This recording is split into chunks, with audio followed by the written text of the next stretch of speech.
Have you ever reached a point where you gave someone your whole heart, and they crushed it in front of everyone? I mean really crushed it, without shame, without care. What would you do if the person you trusted most humiliated you when you were carrying their child? Stay with me. This story isn't just painful, it's powerful. And trust me, the way she rises from it all, you'll want to see every second. Now let's begin. The music was still playing when he said it. Surrounded by polished glasses, twinkling fairy lights, and the clink of silverware, he leaned in close enough for the scent of his cologne to sting her nostrils.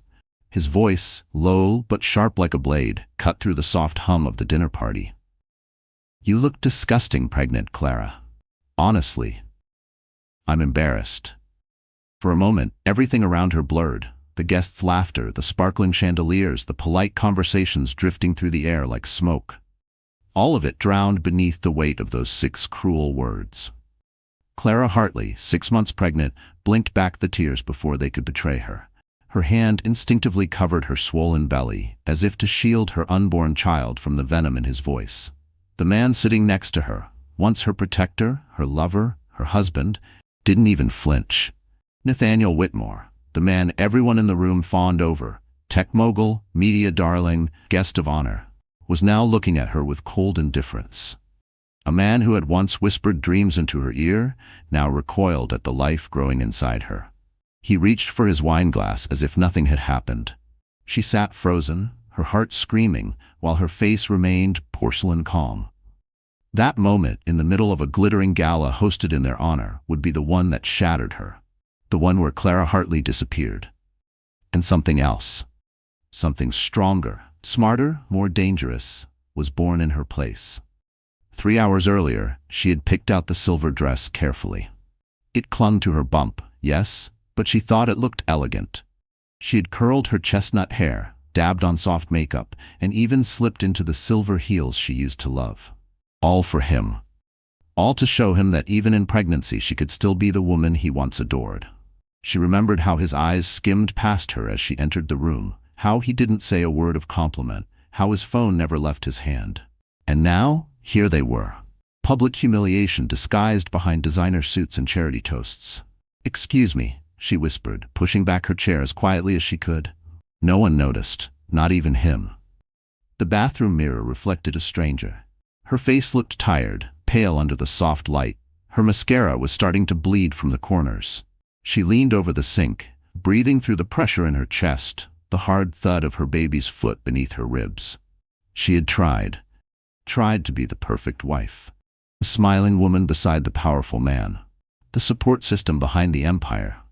But that empire, it turned out, had no room for her once she stopped being the ornament and started being real, vulnerable, emotional, visibly pregnant. Outside, the party roared on. Nathaniel would be laughing now, maybe whispering in someone else's ear. Clara had seen the messages, the long nights at the office, the unfamiliar perfume lingering on his suits. She had known, deep down, what he was becoming. But tonight, he showed her who he really was. Her phone buzzed inside her clutch. A message from her doctor, just a routine reminder, but it felt like the only tether to reality she had left. She was still carrying life, still holding on to something beautiful, even if the man who gave it to her had turned into something she could barely recognize. She stepped out of the bathroom and walked through the back exit instead of returning to her table. The cold night air bit through her dress, but she welcomed it. She walked, block after block, her heels in one hand, her clutch in the other. Her phone buzzed again. This time it was from a blocked number. "Are you safe?" it read. She stared at it for a long moment before replying. "Yes.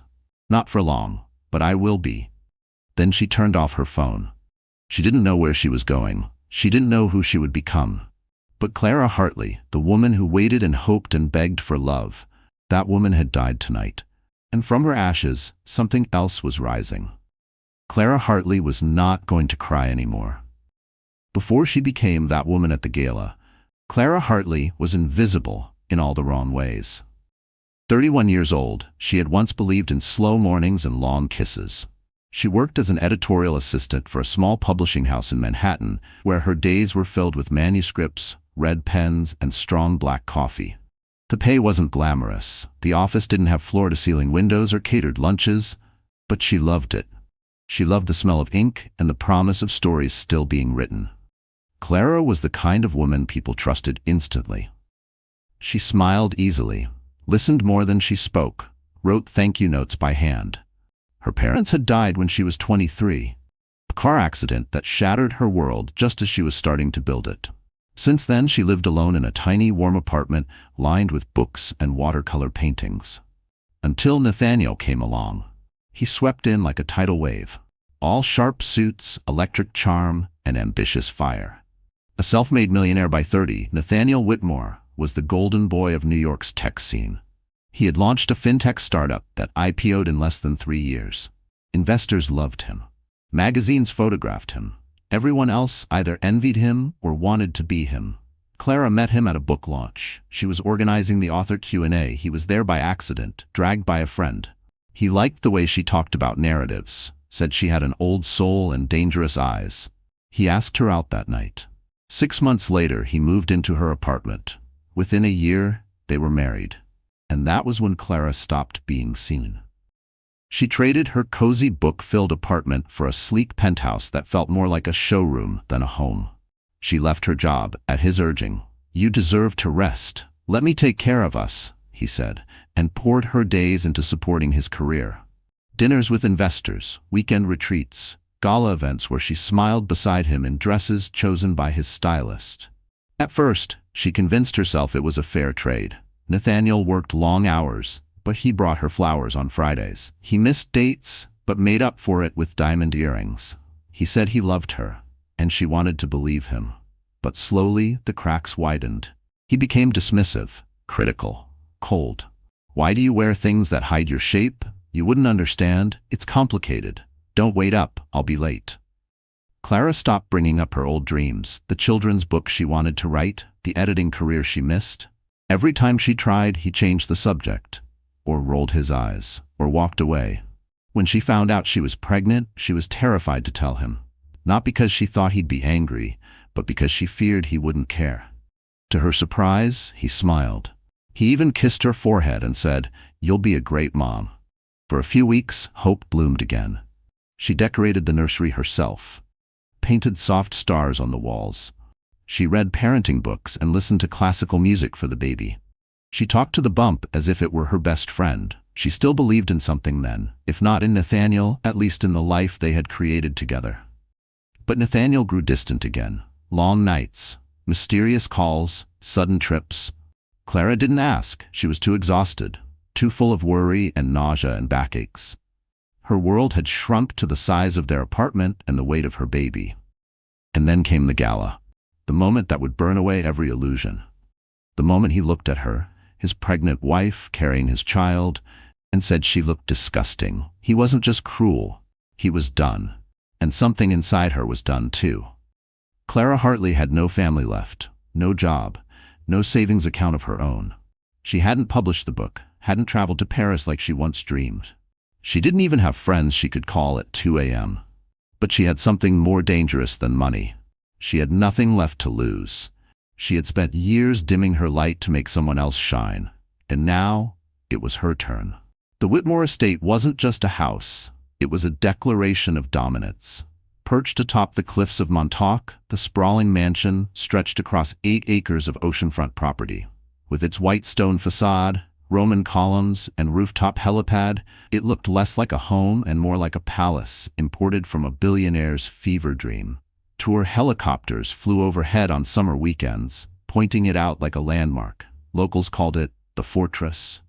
To Clara, it had always felt more like a museum, stunning, cold, and meant to be looked at, never touched. She had lived here for nearly 2 years, but her fingerprints weren't on anything. Not the abstract art Nathaniel bought at auction, not the leather-bound books he never read, not the cold steel kitchen she wasn't allowed to cook in. Her clothes hung in a separate wing, selected by his personal stylist. Even the nursery was designed by a team he hired, its pastel perfection ordered like a magazine spread. And tonight, that mansion was hosting the Whitmore Foundation's annual gala. It was the kind of event that made the news. Private security lined the marble steps. Guests in custom designer gowns and tailored tuxedos sipped cocktails under floating crystal chandeliers imported from Italy. The pool glowed blue in the distance, with synchronized swimmers performing underwater routines. A live string quartet played on a rotating glass platform. Tables were set with gold-rimmed dinnerware and custom name cards handwritten by a calligrapher flown in from France. The floral centerpieces alone, towering white orchids, roses, and hydrangeas, cost more than Clara's entire yearly salary from her old job. Nathaniel liked to call it good optics. Clara knew it was something else. Control. Everything in this mansion, down to the curve of each stair railing, was built to reflect Nathaniel's success, his power, his image. He never missed a chance to remind guests how far he'd come from his humble beginnings. The house was filled with people tonight, but Clara had never felt more alone. She stood near the grand staircase, holding a flute of sparkling water, her other hand cradling the curve of her belly. The dress she wore shimmered silver under the chandelier light, tasteful, elegant, and chosen by a stylist who didn't even ask her preference. She didn't recognize most of the people in the room. Investors, politicians, socialites, women with impossible cheekbones, men with shark smiles and $100,000 watches. Everywhere she looked, someone was taking a photo, for Instagram, for Page 6, for Nathaniel's press team. She was there to complete the image, the devoted, pregnant wife of New York's golden boy. Across the room, Nathaniel stood with his back to her, a glass of whiskey in his hand, his laugh loud and performative. He was surrounded by men in suits and a tall blonde in a plunging emerald dress, who touched his arm a little too casually, a little too often. Clara's chest tightened. She hadn't eaten all day. The nausea was back, not from pregnancy, but from dread. The sound of Nathaniel's voice was different when he was around certain people, richer, smugger, like a mask he wore just for them. She remembered when that voice had made her feel special. Now it just made her sick. "Mrs. Whitmore," someone greeted from behind her. Clara turned and forced a polite smile. A couple from Nathaniel's board. She nodded, said all the right things.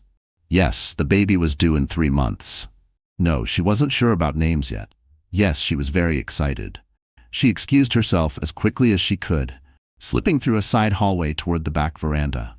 The cool night air brushed her skin, and for the first time that evening, she exhaled.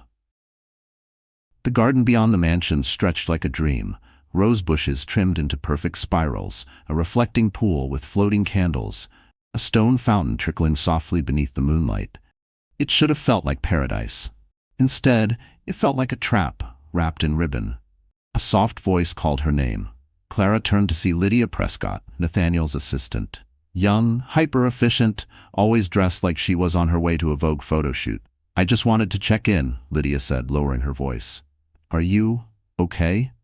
It caught Clara off guard. No one ever asked her that anymore. She gave the only answer she knew how to give. "I'm fine." Lydia hesitated, then reached into her clutch and passed Clara a small envelope. "He told me to deliver this to you after the gala," she said. "But I think you should have it now." Clara frowned. "Who? He said you'd know." Then Lydia turned and vanished into the crowd. Clara stood alone on the marble steps, the envelope suddenly heavier than it should be. Inside, a handwritten note. One line. "They think you're just decoration. Make them regret it." No signature. Just a symbol. 3 small stars drawn in the corner. Her pulse quickened. She recognized that symbol. It was her mother's. Her late mother, who had died in silence and left behind a trail of secrets Clara had never dared to follow. But now, for the first time, something cracked open inside her. Something old. Something powerful. She looked back through the glass doors of the ballroom. The music swelled. Cameras flashed. Laughter rang out. But it all felt distant, because Clara Hartley had just remembered who she really was. And soon, so would everyone else. Nathaniel Whitmore wasn't born into money. That was the first thing he made sure everyone knew. It was his favorite line in interviews, in speeches, in toasts at galas like the one held in his mansion that night. "I built this from nothing," he would say, lifting a crystal glass filled with 30-year-old scotch. No silver spoon, just grit and grind.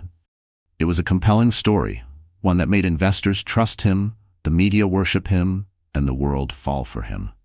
But it wasn't entirely true. Nathaniel was smart. No one could deny that. He had a knack for identifying weaknesses, whether in failing companies or in people. He knew how to charm, how to promise just enough to hook you, how to disappear the moment you became inconvenient. He called it strategy. Clara would later realize it was manipulation. In college, he had been the guy every girl wanted. Not just for his looks, though the tailored suits and perfect jawline didn't hurt, but for his confidence, his certainty. Nathaniel didn't ask for things, he expected them. Success, admiration, obedience. Clara didn't stand a chance. When he met her, she was still working her way up in publishing. Quiet, dreamy, safe. She didn't come from money. She didn't care about brands or status. She laughed at his ego, gently challenged his ideas. At the time, it fascinated him. She didn't worship him like the others. That made her a puzzle. And Nathaniel loved puzzles. He pursued her relentlessly, sending flowers, showing up at her office with takeout, making her feel like the most important person in the world. He told her she grounded him, made him better. Said he was done with the fast life, the empty parties, the girls who only loved him for his bank account. But the truth was, Nathaniel never left that world. He just learned to hide it better. He moved fast, too fast. Within a year, Clara had given up her job, moved into his sleek penthouse, and become a supporting character in the story of his success. He insisted it was temporary, just until things settle, but nothing ever really settled with Nathaniel. He needed control like oxygen. At first, he dressed it as protection. "I don't want you overworking yourself. You don't need to take the subway anymore. I'll send a car. Why deal with your old landlord when we could just buy the building?" But then came the suggestions. "You'd look better in something tighter. Maybe skip the carbs tonight. We've got that gala. Don't speak up too much in front of Collins. He's old school." Slowly, Clara stopped recognizing herself. By the time she realized how far she'd drifted, she was already married, already pregnant, already trapped in a glass house designed by a man who never truly saw her, only her reflection in his polished, self-constructed world. And then, there were the women. It started with subtle clues. A lipstick on a wine glass that wasn't hers. Receipts from restaurants she hadn't been to. Business trips extended by a few days, always somewhere warm, always with a vague excuse. Clara wanted to believe the best.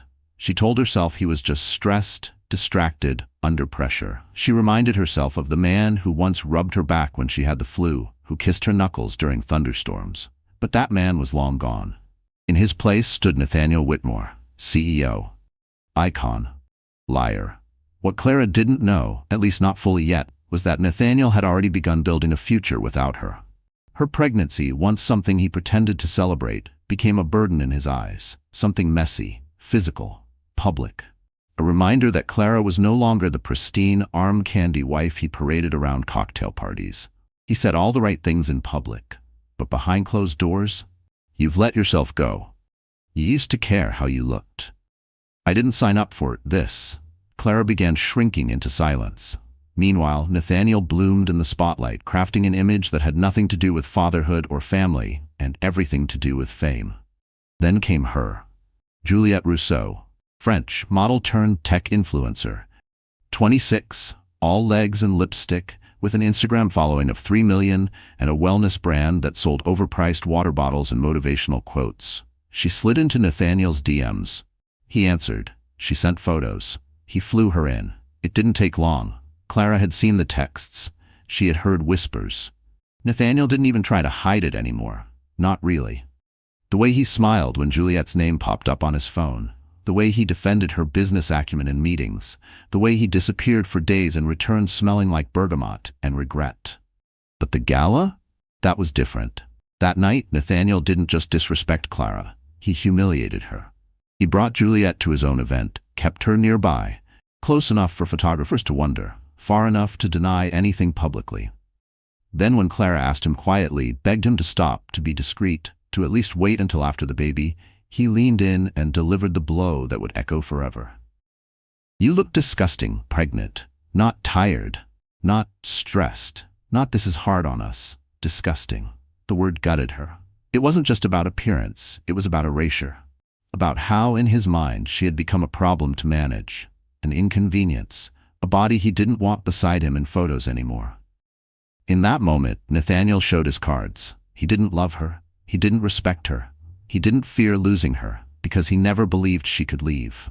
That was Nathaniel's greatest flaw. He underestimated quiet people. He mistook Clara's loyalty for weakness. He thought control meant victory. What he didn't realize, what no powerful man ever truly understands, is that when you break someone who loved you deeply, you don't get the same person back. You get someone dangerous. Someone who remembers.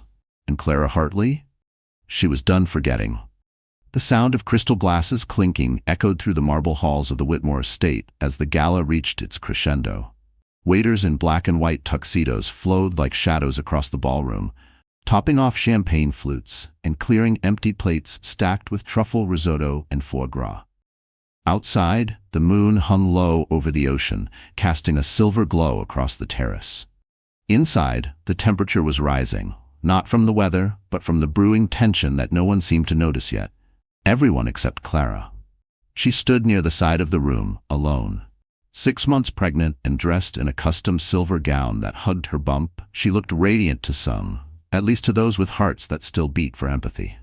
But to Nathaniel, she was, in his words, off-brand, a distraction from his curated image. He hadn't looked at her all night. Not once. Not during the dinner, not during the speeches, not even when photographers asked for one with the lovely wife.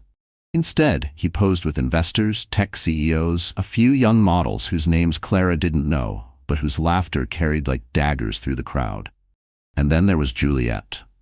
Juliet Rousseau, in an emerald green dress that glittered like envy.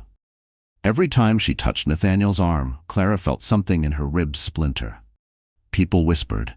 Some looked at Clara with pity, others with curiosity, but no one said anything, because no one crosses Nathaniel Whitmore. Clara placed a hand on her belly, feeling the flutter of a kick. "Steady," she whispered to herself. Then it happened. The moment that would live in her memory forever, not because it was painful, but because it was clarifying. Nathaniel stepped onto the stage at the front of the ballroom, flanked by 2 board members and Juliet, who stood just a few steps behind, her smile coy. A hush fell over the room. Cameras flashed, the orchestra stopped mid-note. He raised a glass. "Ladies and gentlemen," he began, "thank you for joining us tonight to support the Whitmore Foundation's vision for the future, tech education for underprivileged youth across the country." A wave of polite applause. Clara watched him from the shadows. He continued, his voice dripping with confidence. "When I think of the future, I think of innovation, of power, of possibility. And tonight, I want to share that future with someone who inspires me every day." Clara's heart fluttered. For one brief, foolish second, she thought he meant her. Then he turned to Juliet. "This woman," he said, gesturing toward her, "reminds me to dream bigger, to think faster, to never settle for what's expected." More applause. Clara felt the blood drain from her face. She took a step forward involuntarily. Her heels clicked softly on the marble floor. No one noticed. Nathaniel leaned in and kissed Juliet on the cheek. The camera bulbs went wild. And then he said it. "To Juliet Rousseau, my future and the reason I believe in evolution."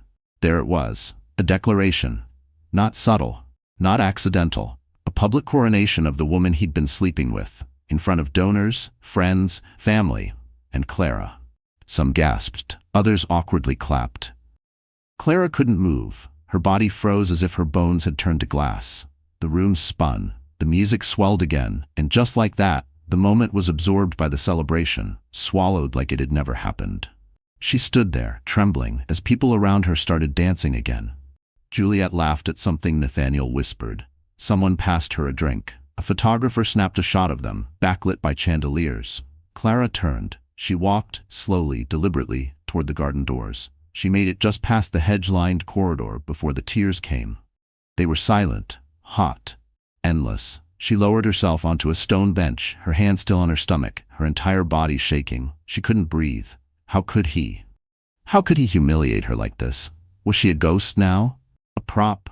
A mistake he had to erase from the narrative of his greatness? A soft breeze rustled the roses nearby. Clara stared out at the ocean. Her baby kicked again, as if in protest. That was when she heard the footsteps. Light, careful, approaching. She wiped her tears quickly, standing upright, ready to face whoever dared come near.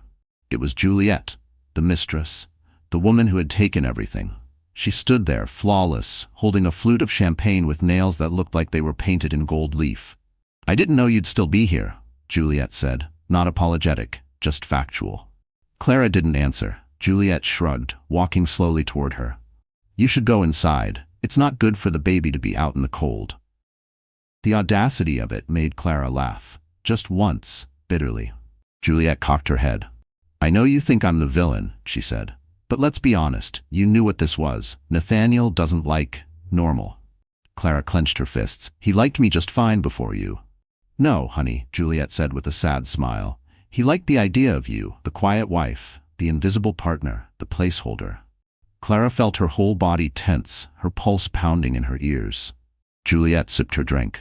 "He needed someone exciting, someone with reach, someone who looks good in photos." She glanced at Clara's belly. You became inconvenient." Clara's hand curled protectively over her stomach. "Leave," she said, her voice trembling but firm. Juliet raised an eyebrow.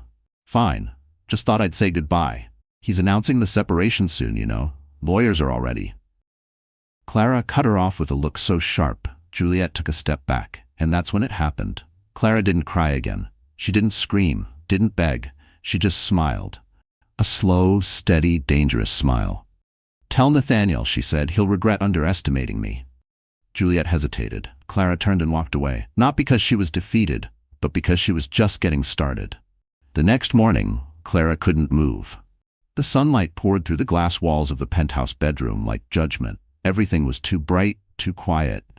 Even the sounds of the city below, honking taxis, distant sirens, felt muted, like she was underwater. Her silver gown lay in a crumpled heap on the floor, one sleeve still inside out. Her makeup had stained the pillow.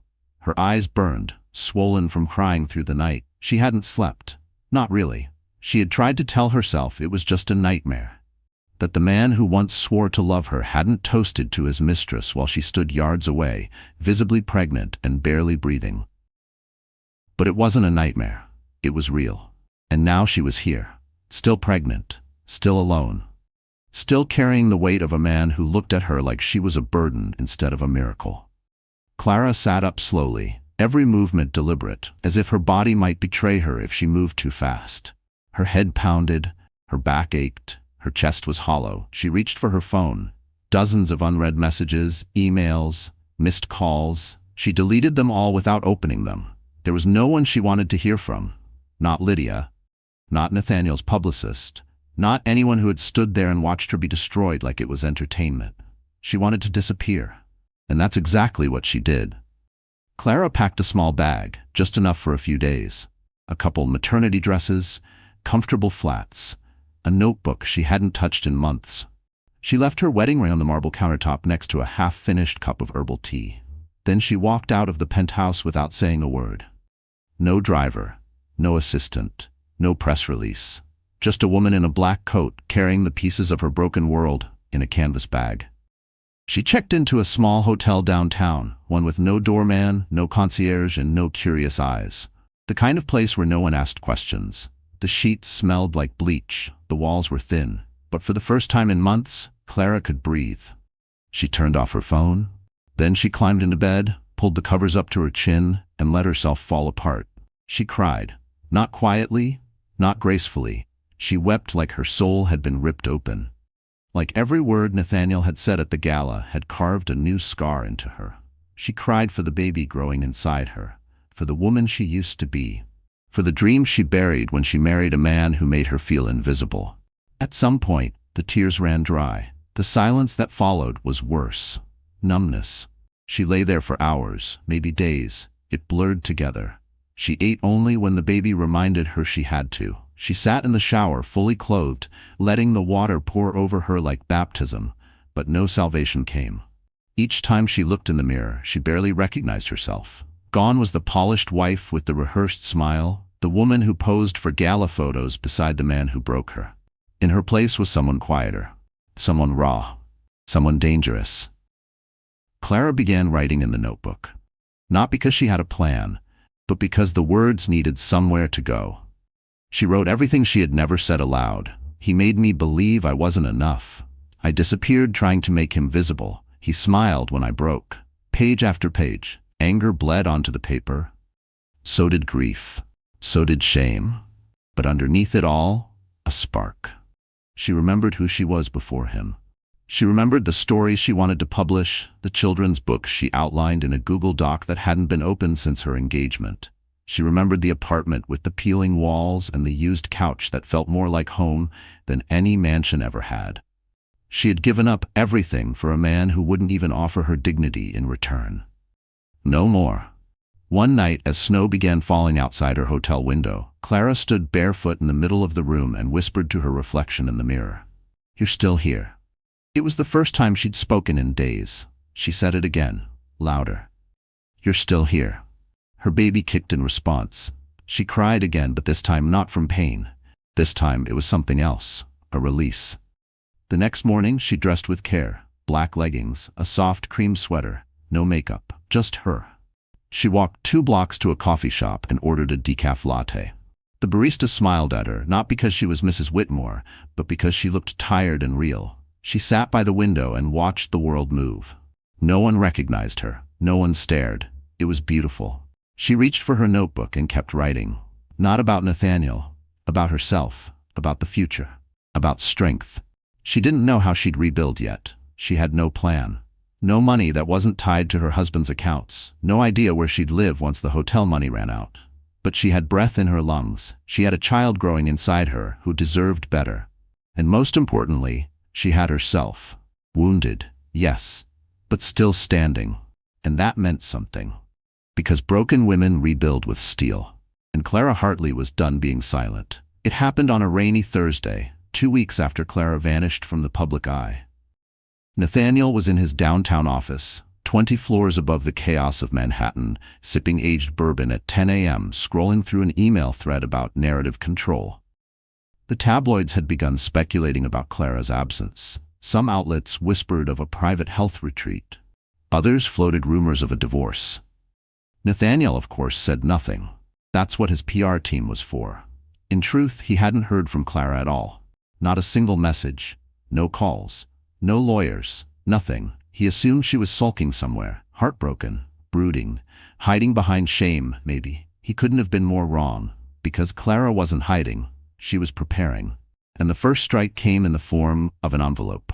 It was hand-delivered by a suited man with no name tag, no ID, just a calm expression and a firm tone. For Mr. Whitmore, immediate delivery. Nathaniel's assistant tried to intercept it, but the man refused. "It's from someone he knows," she insisted.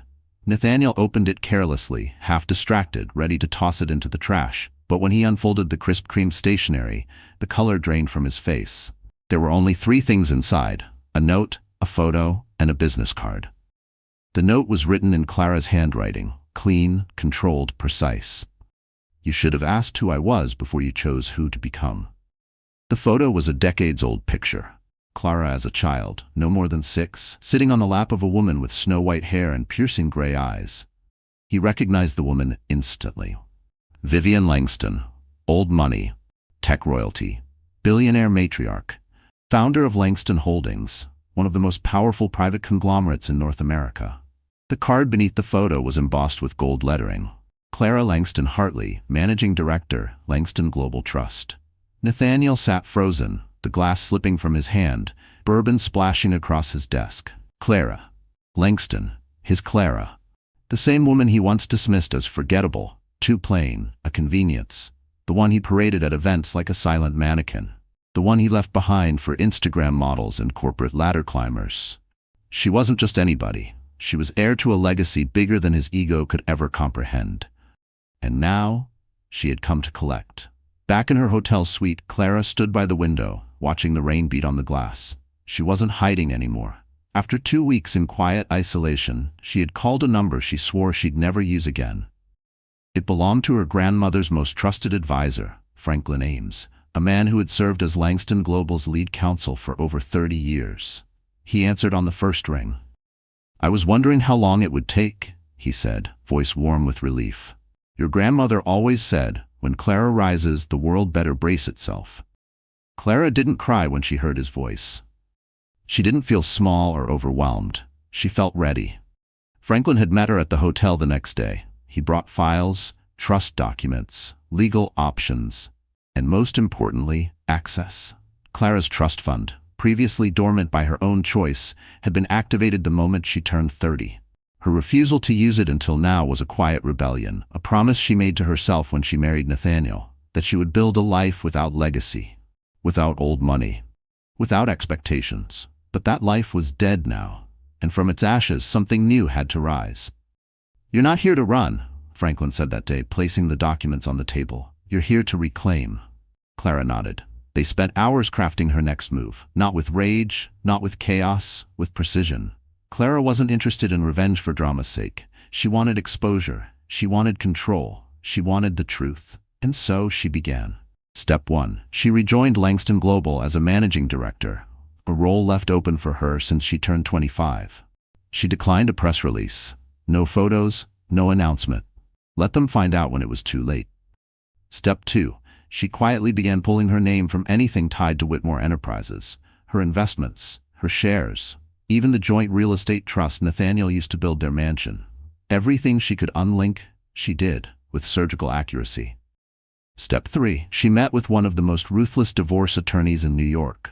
"You have a solid prenup," the lawyer said, reviewing the files. "But there's one loophole. Hidden assets tied to marital branding. If he used your image to build partnerships or secure funding, and we can prove that, you have a case for breach." Clara smiled. "He used me in every investor pitch. I was the proof of stability, of maturity, of trustworthiness." "Well then," the lawyer replied, "let's give him instability, maturity with clause, trust, revoked." Clara wasn't planning on a public war. She didn't want spectacle, but she also didn't want silence. She scheduled one interview with a legacy magazine known for deep profiles and low gossip. She told her story calmly, not about the affair, not about Juliet, but about identity, about losing yourself in someone else's shadow, about what it takes to reclaim your power, quietly but completely. The article hit within a week. Its headline, "The Billionaire Wife Who Was Never Just a Wife." It didn't name Nathaniel. It didn't have to. Everyone knew. Clara didn't return to the penthouse. She bought a brownstone in Brooklyn Heights under a holding company, renovated it in 3 weeks, and filled it with color, softness, books, and space.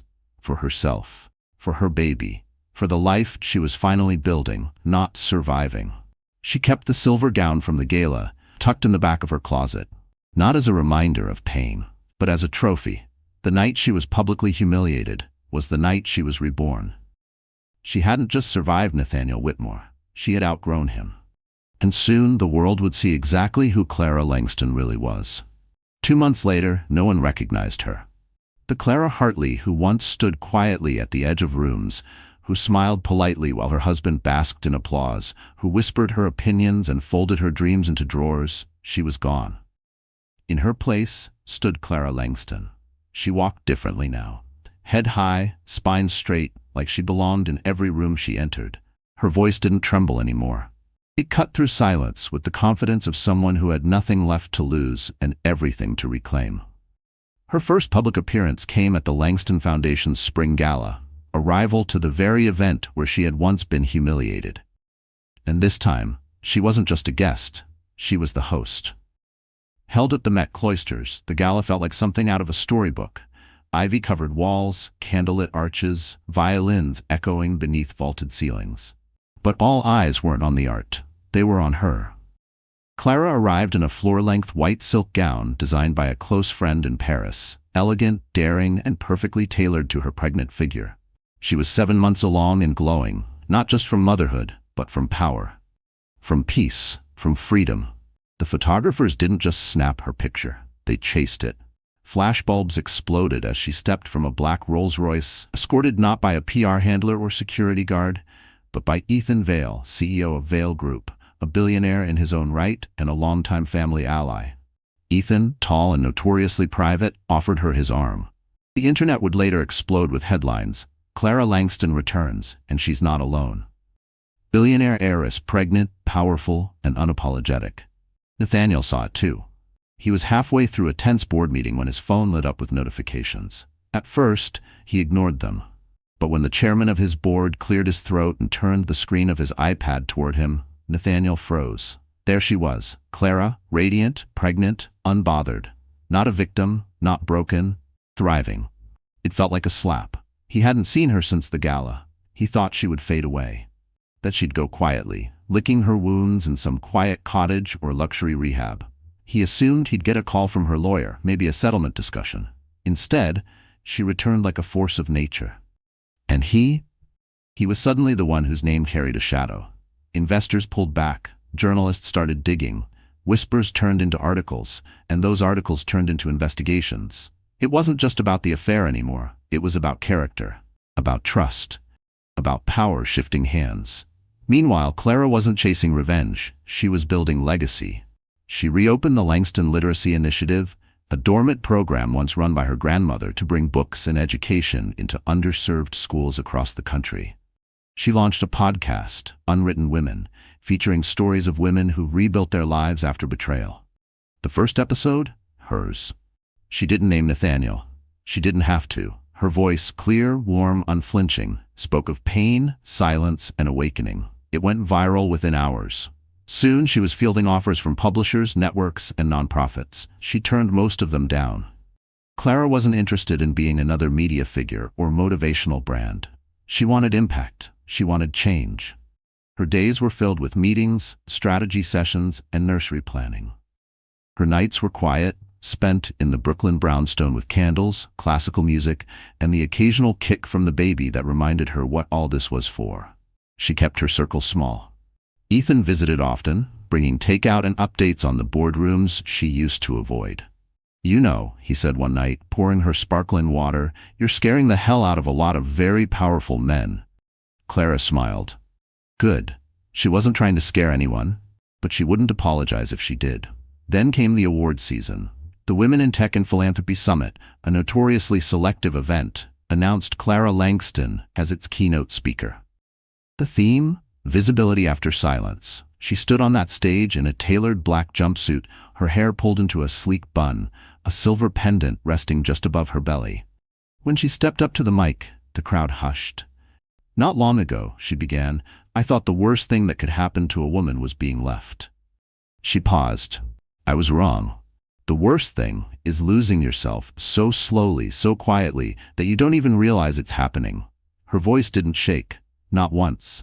"I spent years whispering in rooms where I should have been leading, smiling when I wanted to scream, dimming myself so someone else could shine. And the truth is, I thought that made me loyal, that it made me strong, that it made me a good wife, a good woman." She glanced at the sea of faces. But silence isn't strength, and disappearing isn't noble. And women, we are not made to be decorations in someone else's empire. Thunderous applause erupted.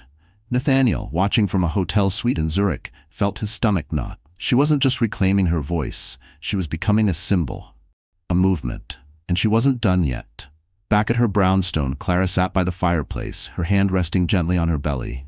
The baby kicked again, stronger this time. She smiled. "Not long now, little one." She didn't fear what came next, because for the first time in her life she wasn't living in anyone's shadow. Not her husband's, not her grandmother's, not society's. She had stepped into her own light. And the world? It was finally paying attention. It began with an invitation. Hand-delivered, cream envelope, gold lettering. The Whitmore Annual Innovation Gala, 10th Anniversary Celebration. Clara stared at it for a long time. The same event, the same marble mansion, the same man. 1 year ago, this gala had broken her. Now it was her stage. Her lawyer advised against going. "You've already won the public," he said. "You don't owe him anything." But Clara wasn't going for closure. She was going for clarity. There's a difference. The night of the gala, storm clouds rolled in like fate. Guests arrived in Lamborghinis and blacked-out SUVs, umbrellas fluttering, heels clicking across the marble steps. Inside, the Whitmore estate glowed. Lavish, arrogant, louder than ever. Champagne poured like water. Laughter echoed against glass walls. And then, she arrived. No one saw the car. No one saw her exit. They only saw her enter. Clara Langston walked through the front doors wearing a crimson velvet gown that clung to every curve of her 7 months postpartum figure like a crown. No husband, no entourage, just her. Stronger, smarter, sharper. The music didn't stop, but the room did. Heads turned. Conversations halted. 1,000 whispered rumors hung in the air. "She came? Is that?" "She looks unreal." Nathaniel was halfway through a toast when he noticed the shift, the camera flashes, the silence, the collective intake of breath. He turned and saw her. For the first time in months, he was speechless. She walked past him, calm as ever, every step a statement. No anger, no bitterness, just presence. Like a queen returning to the throne someone else thought they could steal. The crowd parted instinctively. Clara didn't smile, not yet. She waited near the back, declining drinks, declining attention, letting the tension build, letting them wonder why she was here. And then, just as Nathaniel began his speech, her voice cut through the room. "Before you begin," she said, clear, crisp, commanding, "I have something to say." He froze. The microphone crackled. She stepped forward, slow and certain, heels echoing like thunder across the marble floor. Someone handed her the mic without question. She turned to the audience. "Thank you," she said, her voice steady. "I know this is a night to celebrate innovation, to honor vision, to spotlight leadership, but tonight I'd like to speak about illusion." A ripple moved through the crowd. Nathaniel shifted uncomfortably behind her. She continued. "1 year ago, I stood in this room, 6 months pregnant, alone, betrayed, silenced. I was told I wasn't good enough, pretty enough, useful enough." She paused, scanning the sea of familiar faces. "I was told I looked disgusting." Murmurs, gasps. Everyone remembered now. She turned slightly, just enough for Nathaniel to see the fire in her eyes. "But the thing about people who underestimate you is they teach you where your power really lives."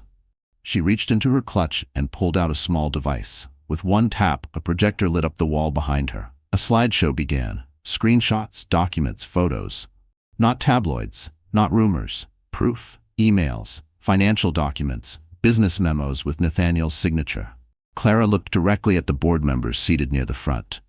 "These," she said, "are records from the past 18 months, unauthorized asset transfers, fraudulent branding claims, manipulation of marital IP to inflate investor confidence." She turned to the guests. "These documents show how my name, my image, and my silence were used as leverage in deals I was never informed about." Dead silence. Even the music stopped now. Nathaniel stepped forward, face pale. "Clara, what are you doing?" She turned toward him, unblinking. "What you should have done, Nathaniel, telling the truth." Security didn't stop her. No one did. She walked off the stage, dropped the mic, literally, and exited with the same grace she entered with. Outside, the rain began to fall. She didn't run. She strolled through it like a woman on fire. By morning, the headlines exploded. Clara Langston exposes Whitmore Empire at his own gala. From betrayed wife to billionaire powerhouse. Nathaniel Whitmore under internal investigation following gala bombshell. Clara didn't comment. She didn't need to. The documents had already been forwarded to the SEC. Her legal team had prepared every step. She didn't want his money. She wanted his illusion. And she tore it down in front of the very people who once praised him. Nathaniel's stock plummeted. Board members resigned.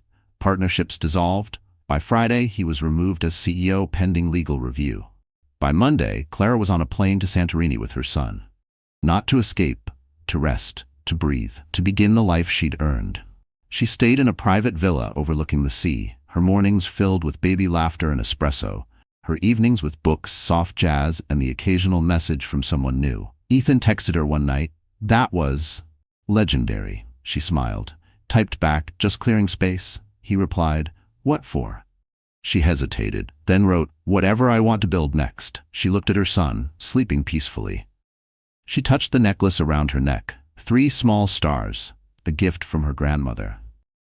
Clara Langston didn't just take back her voice, she turned it into thunder.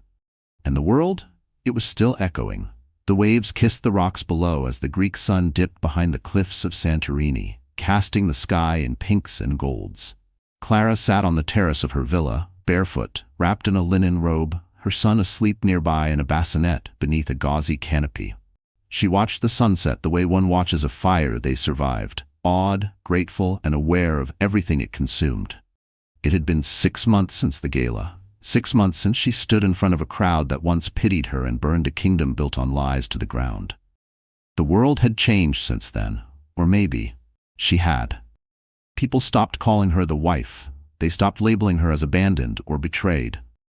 Now she was introduced as Clara Langston, author, investor, mother, strategist, keynote speaker, survivor, But most importantly, she was herself. She had built something from the ashes, not for show, not for headlines. For her son, for every woman who had once sat in silence, wondering if she was asking for too much by simply wanting to be respected. That evening, Clara opened her laptop. A live feed was waiting. She had agreed to deliver the closing keynote for the Women Reclaiming Power Summit, a virtual of 800,000 live viewers. A year ago, she might have doubted herself. Now, she spoke like a woman with nothing to prove and everything to offer. The screen flickered to life. She smiled, calm and poised. "Good evening," she began. "Before I say anything else, I want to start with a truth. I used to believe my softness made me weak." She paused, letting the words settle.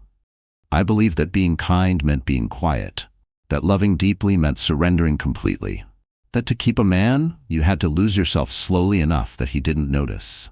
A few heads nodded across the video screens. "I learned the hard way that shrinking doesn't keep people close. It just makes you easier to ignore." She breathed in, steady. "But here's the thing. Women are not built to break quietly." More nods, some tears. "I was told I wasn't enough, that I was too emotional, too sensitive, too quiet, too inconvenient. And for a long time I believed that, until the silence started choking me. Until the very thing I sacrificed everything for, my marriage, told me I was disgusting while carrying life inside me." The chat on the feed exploded. Hearts, fire emojis, comments like, "Say it louder. This is my story too. I'm crying." Clara continued, her voice steady but strong. "I'm not telling you this because I want your sympathy. I don't need it. I found something far more powerful. My voice." She leaned closer to the camera. "And here's what I want every woman listening to know. Your voice is not a weapon. It's not a weakness. It's a torch. It burns away the lies you've been taught. The ones that say you're only valuable if you're quiet, if you're pretty, if you're loyal, even when it hurts." She sat back. Loyalty without respect is self-destruction. The audience sat in rapt silence. Some of you are in your own versions of that penthouse, that boardroom, that relationship. You're walking on eggshells, second-guessing your worth, trying to fit into someone else's mold. Her eyes softened. "I see you," she smiled. "You are not broken. You are not crazy. You are not too much." She let the silence sit. "You're waking up." She reached for a small gold necklace around her neck, the same one her grandmother once wore. 3 stars. A symbol passed down, woman to woman. "My grandmother used to say, we come from a long line of fire starters. We just forgot we had matches." She glanced at the baby monitor screen beside her where her son slept peacefully. "I didn't start a war," she said softly. "I ended a performance." And then, for the first time that evening, her voice cracked. "I didn't leave to punish anyone. I left because I refused to let my son grow up watching his mother disappear." Her eyes glistened, but the smile never left her face. "So to every woman who's ever been told she's replaceable, invisible, or a burden, please hear this. You are none of those things. You are the whole damn story." The crowd erupted in applause. Clara breathed deeply, her soul lighter. She closed with a simple truth. "I lost everything I thought made me valuable. And then I found myself. And I was more powerful than I had ever been before." She looked into the lens, steady and still. "And so are you." The screen faded to black. Later that night, Clara rocked her son to sleep, his tiny hand wrapped around her finger. The world outside was still chaotic, but inside this villa, peace. Not because everything was perfect, but because she no longer needed it to be. She had risen, she had roared, and she had reminded the world of something too many forget. Women don't break, they rebuild, with gold in their cracks and fire in their bones.